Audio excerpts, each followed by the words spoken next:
தந்தை மகன் தூயாவின் பெயராலே ஆமேன். யோவான் எழுதிய நற்செய்தி வாசகம் அதிகாரம் 6 இறைவசனங்கள் 41 முதல் 51 முடிய. அக்காலத்தில் விண்ணகத்திலிருந்து இறங்கி வந்த உணவு நானே என்று இயேசு கூறியதால் யூதர்கள் அவருக்கு எதிராக முணுமுணுத்தார்கள். இவர் யோசேப்பின் மகனாகிய இயேசு அல்லவா? இவருடைய தாயும் தந்தையும் நமக்கு தெரியாதவர்களா? அப்படி இருக்க நான் விண்ணகத்திலிருந்து இறங்கி வந்தேன் என இவர் எப்படி சொல்லலாம் என்று பேசிக்கொண்டார்கள். இயேசு அவர்களை பார்த்து கூறியது, உங்களிடையே முணுமுணுக்க வேண்டாம். என்னை அனுப்பிய தந்தை ஈர்த்தால் ஒழிய எவரும் என்னிடம் வர இயலாது. என்னிடம் வருபவரை நானும் இறுதி நாளில் உயிர்த்தெழச் செய்வேன். கடவுள்தாமே அனைவருக்கும் கற்றுத்தருவார் என இறைவாக்கு நூல்களில் எழுதியுள்ளது. தந்தைக்கு செவிசாய்த்து அவரிடமிருந்து கற்றுக்கொண்ட அனைவரும் என்னிடம் வருவர். கடவுள்தாமே கற்றுத்தருவார் என்பதிலிருந்து தந்தையை எவராவது கண்டுள்ளார் என்று பொருள் கொள்ளக்கூடாது. கடவுளிடமிருந்து வந்துள்ளவர் மட்டுமே கடவுளை கண்டுள்ளார். உறுதியாக உங்களுக்கு சொல்கிறேன், என்னை நம்புவோர் நிலை வாழ்வை கொண்டுள்ளனர். வாழ்வு தரும் உணவு நானே. உங்கள் முன்னோர் பாலை நிலத்தில் மன்னாவை உண்டபோதிலும் இறந்தனர். உண்பவரை இரவாமல் இருக்கச் செய்யும் உணவு விண்ணகத்திலிருந்து இறங்கி வந்த இந்த உணவே. விண்ணகத்திலிருந்து இறங்கி வந்த வாழ்வு தரும் உணவு நானே. இந்த உணவை எவராவது உண்டால் அவர் என்றுமே வாழ்வார்.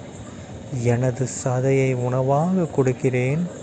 அதை உலகு வாழ்வதற்காகவே கொடுக்கிறேன். ஆண்டவரின் அருள்வாக்கு. கிறிஸ்துவே உமக்கு புகழ். அன்பார்ந்த சகோதர சகோதரிகளே, இன்று பொதுக்காலம் 19ஆம் வாரம் ஆகஸ்ட் 11ஆம் தேதி 2024ஆம் வருடம் ஞாயிற்றுக்கிழமை.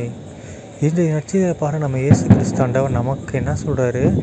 வாழ்வு தரும் உணவு நானே. விண்ணகத்திலிருந்து இறங்கி வந்த உணவு நானே. கடவுள்கிட்டருந்து வந்தது நானே.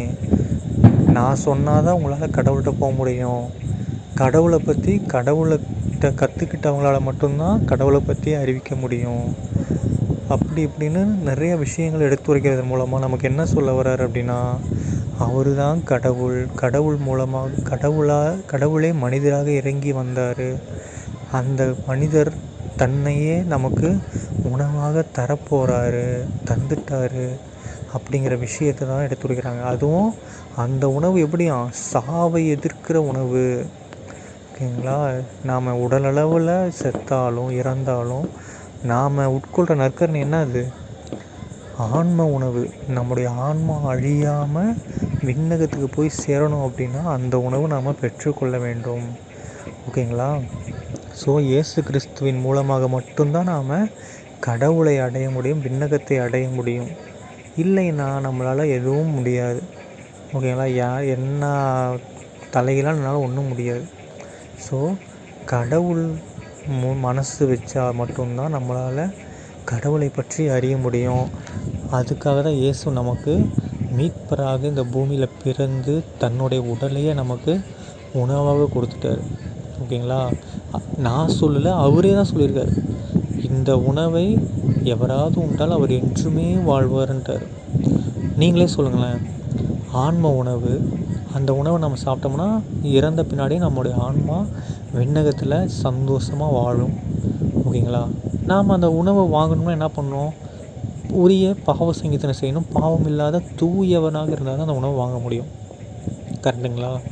ஸோ சுற்றி வளைச்சி பார்த்தோம்னா நாம் தூய்மையானவர்களாக மாறினாதான் கடவுளுடைய திருவுடலை பெற முடியும். அப்போ தான் நாம் விண்ணக வாயிலில் நுழைய முடியும். நான் தூய்மையாக மட்டும் வாழ்ந்தால் பத்தாது. இயேசு கிறிஸ்து மேலே நம்பிக்கை வைத்து திருமுழுக்கு பெற்று புதுநன்மை வாங்கி பாவ சங்கீதனெல்லாம் செஞ்சு உறுதி பூசல்லாம் வாங்கி அதுக்கப்புறமேட்டு தான் என்ன ஆகும்? கடவுளுடைய விருப்பப்படி நம்ம வாழ்ந்தோம்னா இயேசு கிறிஸ்துவை ஏற்றுக்கொண்டால் மட்டும்தான் அவர் வழியாக மட்டும்தான் என்ன இருக்குது? விண்ணகத்துக்கு போக முடியும். வெறும் நன்மை வாங்கினா மட்டும் போகணும்னு நினச்ச முடியாது, வெறும் நல்லவனாக இருந்தால் மட்டும் முடியாது. ரெண்டுமே இருக்கணும். இயேசு கிறிஸ்துவை ஏற்றுக்கொள்ளணும். ஏற்றுக்கொள்ளாமல் நான் விண்ணகத்துக்கு போனால் முடியாது. ஓகேங்களா? ஸோ பட் அப்படி இருக்கிறவங்களுக்கும் பாருங்களேன், இறுதி காலகட்டத்தில் கடவுளுடைய மனதின் மூலமாக, அன்பின் மூலமாக அவங்க இயேசு கிறிஸ்துவை பற்றி தெரியப்பட்டு அப்புறமேட்டு மனம் மாறி இயேசு கிறிஸ்துவை நம்பிட்டு தான் இறப்பாங்க. ஸோ கடவுளுக்கு ஒருவேளை இவன் நல்லவனாக இருக்கான், நம்ம விருப்பப்பட்டு ஏற்றுக்கலாம் அப்படின்னு நினச்சாருன்னா பூமியில் அவங்கள நல்லவங்களாம் கிறிஸ்தவர்களாக மாற்றி அதுக்கப்புறம் எடுத்துக்குவார். ஸோ நாம் பிறந்ததுலேருந்தே கிறிஸ்தவர்களாக இருக்கோம். ஸோ நமக்கு ஒன்றும் பிரச்சனை இல்லை. ஸோ தூய்மையாக மட்டும் மாற வேண்டிய நல்ல கட்டாயத்தில் நாம் இருக்கோம். மாறினா விண்ணகம் நமக்கு. தந்தை மகன் தூயாவின் பெயராலே ஆமீன்.